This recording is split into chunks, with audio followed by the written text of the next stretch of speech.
this is the front panel and digital signal processing unit.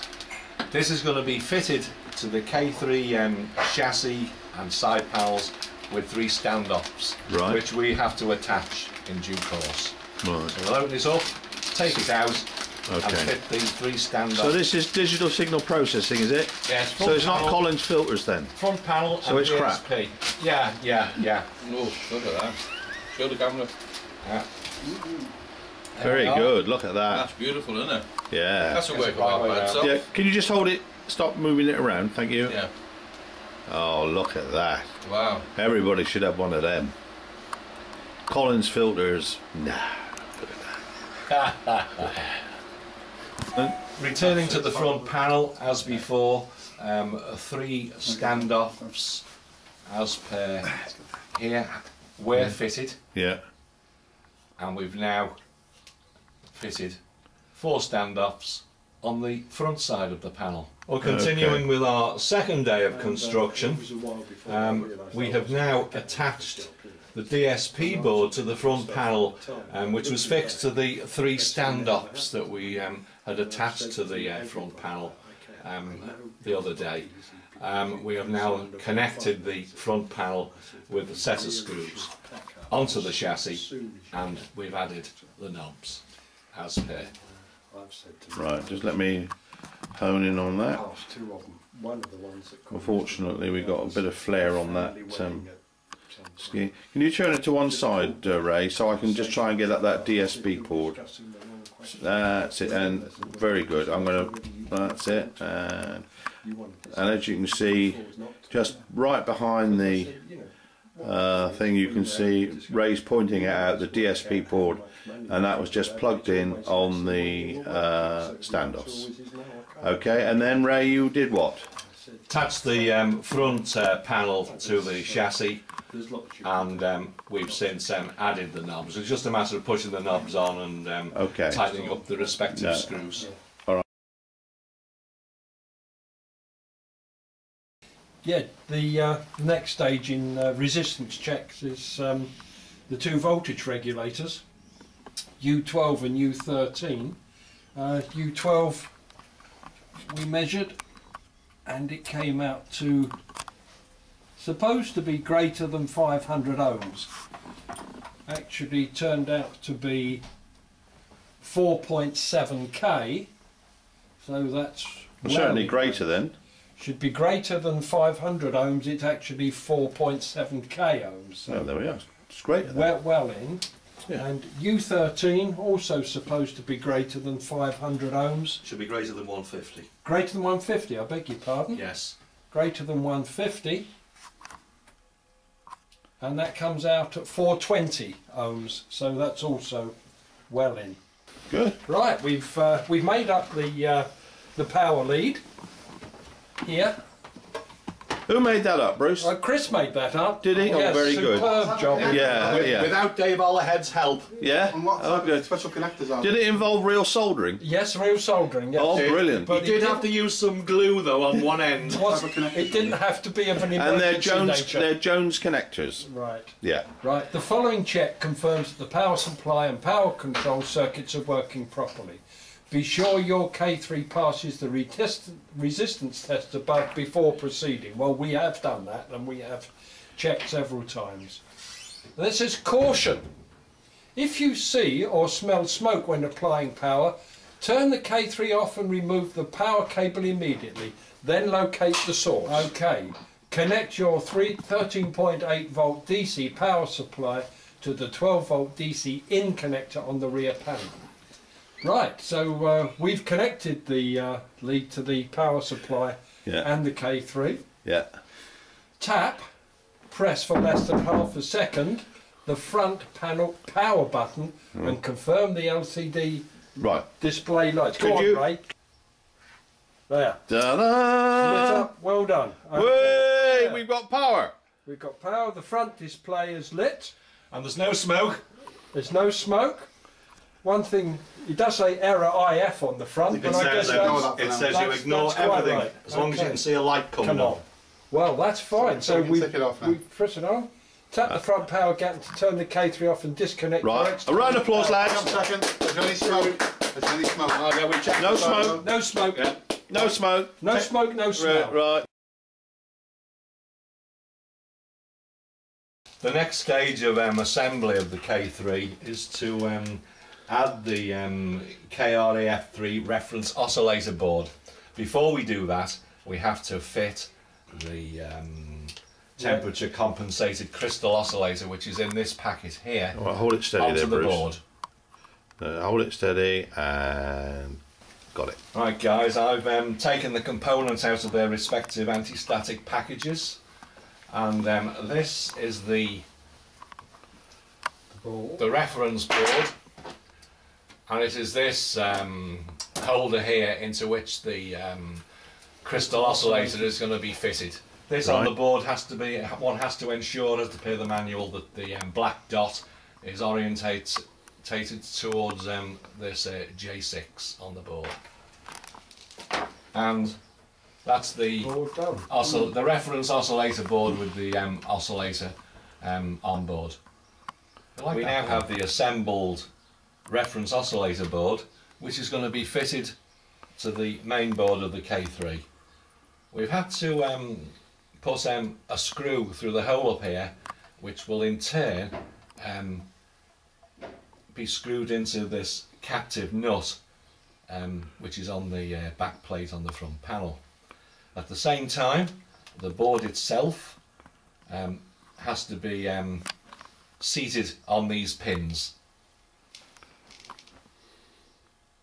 Right. It'd be a bit tricky. I'm going to try not to lose this screw. If I scream and swear, I apologise. I'll put another touch on here. I don't want to do it too tight in case we do any thread stripping. I think that's tight enough. It's not going anywhere. It's just a captive. Synthesizer The assembly. next stage of construction is to add the synthesizer module to the board. That's the package there, and we're going to open that now. Before the board is mounted onto the main board here, we've been invited by the instruction manual to check that this bolt through here is sufficiently tight but not compressing it too much, and also to confirm by eyeing along the base of the printed circuit board that there are no connections higher than the choke showing, just to ensure that we don't get any short circuits when the board is on. Right, we now have the synthesizer module, which is going to be attached to another set of terminals here on the rear of the front panel. The pins which mate with the board are here, and to fix this in position are two pan head screws in each top corner. Yeah. The screws have been tightened, Yeah. not too much of course, No. and we have a perfect fit with the pins here. Right. Right, having fitted the oscillator board and the synthesizer board, we've now linked them together to the main board by these three small coax cables. Okay. And they've gone to the respective pins. Can you just hold on the that board. steady, please, Ray? Right, and right, and right. Protective magnet. Another stage in the assembly of the K3 kit is that we've now taken the top cover and mounted the speaker and the speaker cloth. Next stage of fitting is this shield here, which is the shield for the amplifier. It's just held in situ with 3 screws. 2 on this side and 1 in the rear. Okay guys, we've removed the strengthening bar that was originally fitted to the inside of the top cover. Was that a mistake by Bruce? No, this was as per the instructions, Okay. because it was needed initially to position the speaker and the speaker Oh, okay, cloth. yeah, got it, yeah. It's now been taken off again screwed to the amplifier RF shield casing. Okay. And attached to nice the and solid. side. It's made the whole setup nice and firm and solid.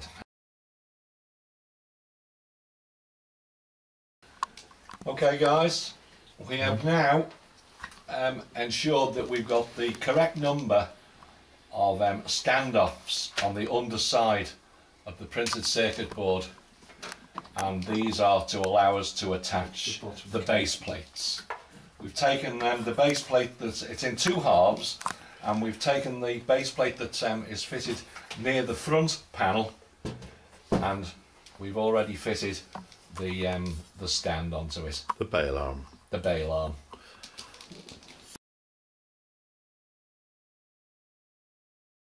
This here is the noise blanker board.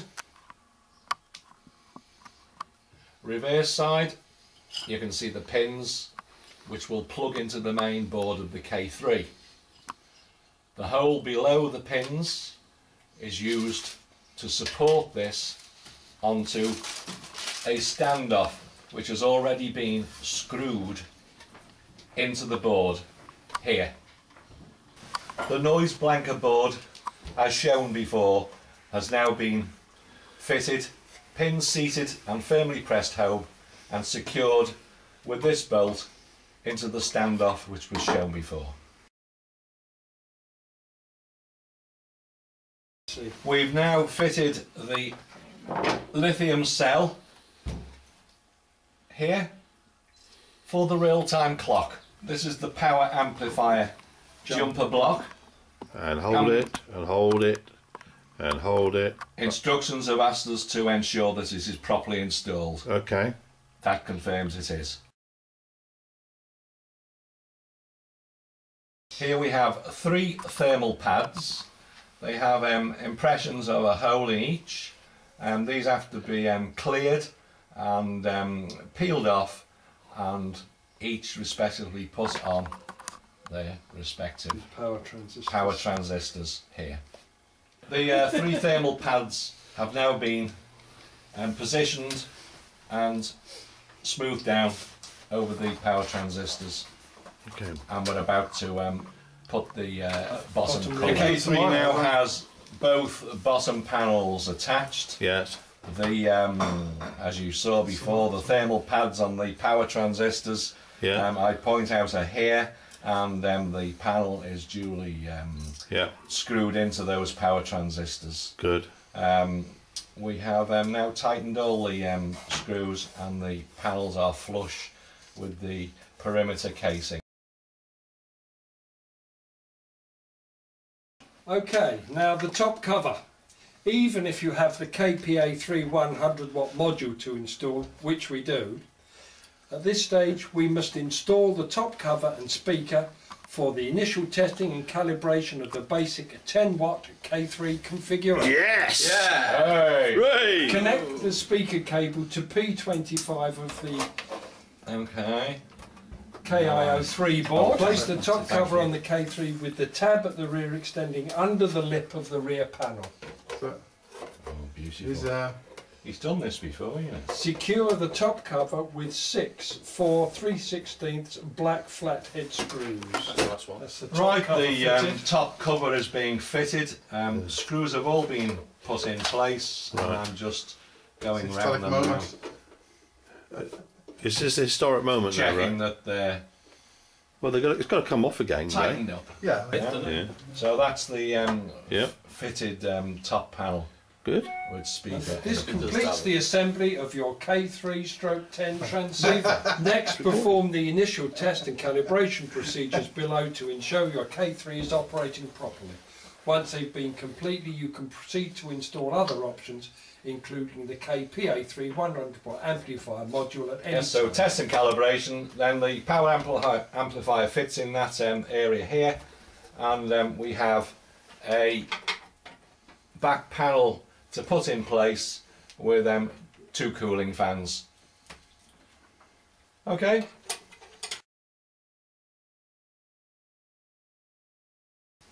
Initial power checks.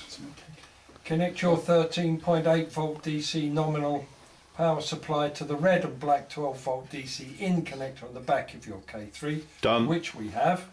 Don't connect anything else to your rig until instructed to do so.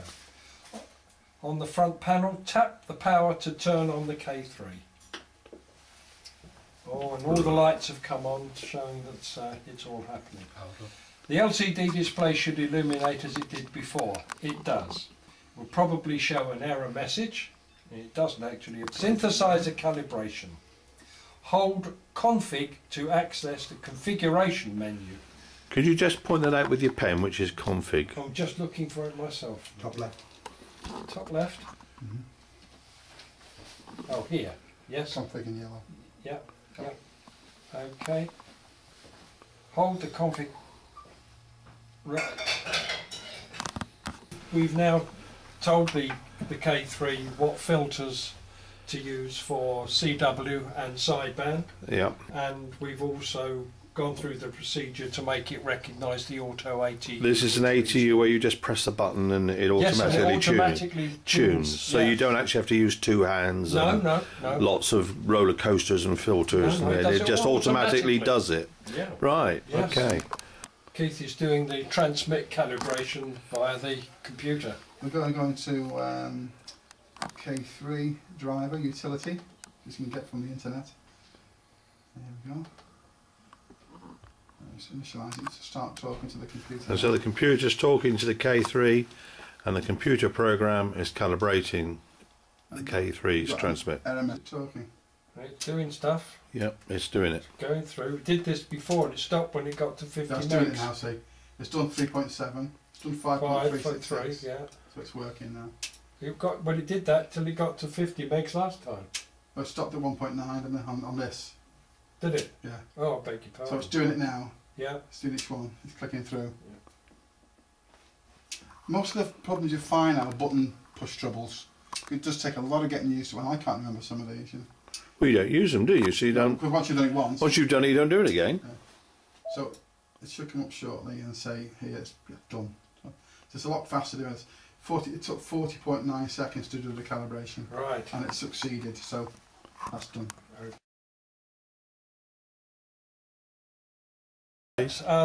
Calibration has gone now through. We've done the transmit calibration on the filters. We've enabled the noise blanker. The next stage is to install the 100 watt PA. This is the KPA 103 interface module, which is the first stage in installing the 100 watt PA.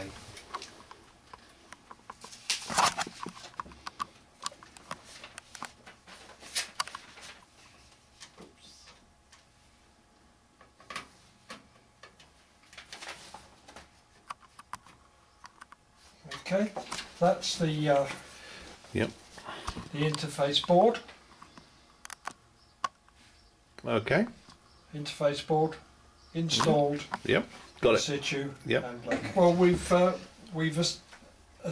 the fan assembly put together there, and the next stage is just to check that the fans do operate when. Right. Shall I turn this on then? Please. Yeah. Right. So power's on. Hold config. In the front, can you see that? You can take this clip off now for a second too. Oh right. That'll be a bit easier for you.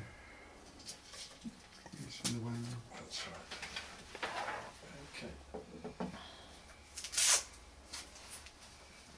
Okay.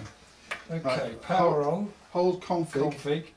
and turn go to the config menu. Yeah. Turn VFOB Yeah. to KPA 3. That's it. K. You were there. No. KPA PA3. I am now. Yeah. Says not installed. Right, that's normal. Yeah. Okay. Turn the VFO-A knob Yeah. to PAIO on. PAIO on. Yeah. Yeah. Then turn it further to PAIO TST, the test. PAIO TST. We're moving between on and TST. You should hear a relay click on the KPA 103 board. If you don't, press the K3A power button to switch off, then on again and retry. Now I didn't hear the click, did you? Did you hear the click when you went from... I'm doing it now. On, test. On, no click. test. No click. Right. In that case, what you do now is... turn the power off. Power off, and then on again, and retry the test. Okay. You may have to go into config again. Yeah. Okay. So go into config. Config. VFOB set to KPA3. Sorry. Config on. Yeah. Second. Use the VFOB dial Yep. and set to KPA3. KPA3. Yes.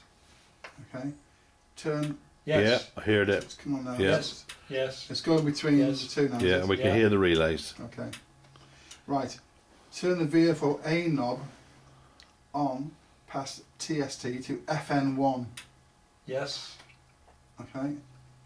I mean, you can feel the fan there start running. And we can now hear the feel the fans Oh, running. Yes, fans are running. Go to FN2 now.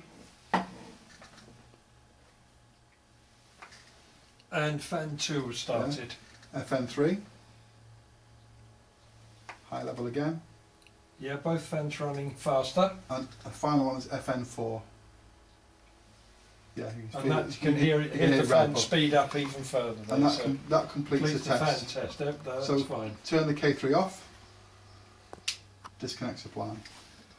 That's the 100-watt power amplifier. And this is one you soldered up earlier, is it? Yes, I put this Couple of together minutes. this morning. Yes, while Yeah. Ray was assembling Yeah. other Okay. bits. Yeah. Chris was asleep. Perfect. That's gone in. Satisfying Yeah. click. That's it. Now there's 3 screws, which are Yeah. 6.4mm pan Yeah, heads. can see those. The 100-watt PA module that you saw earlier is now installed in the case. Right. Heatsink quite clearly visible there, secured by 3 screws there, mounted on standoffs underneath. Very good. Okay, just attaching the rear fan panel now. That's reassembled earlier.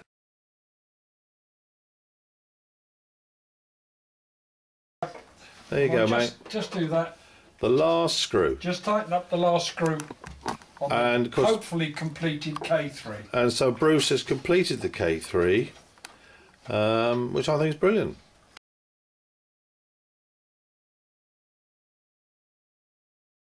Reconnect the power and dummy load capable of 50 watts. Okay. Okay, done that. Ready? On the Oh, sorry, K3. Right, we're ready to switch on. Right, hang on. Refer to the owner's manual. Turn on the K3. Do the following. I'm going to enable the KPA3 now. Yeah. Under configuration, option module enabled. So we go to the Power index. on. Yeah. Put the power on now. Configuration, option module enables. Can you put the bail arm up, please, Bruce? Then it's better with it. Well, as we installed it, yes. Yeah, thank you. There you go. Is that better? Yes, thank What we're you. going to do now is enable the KPA3. So, Wait a minute. Power's come out.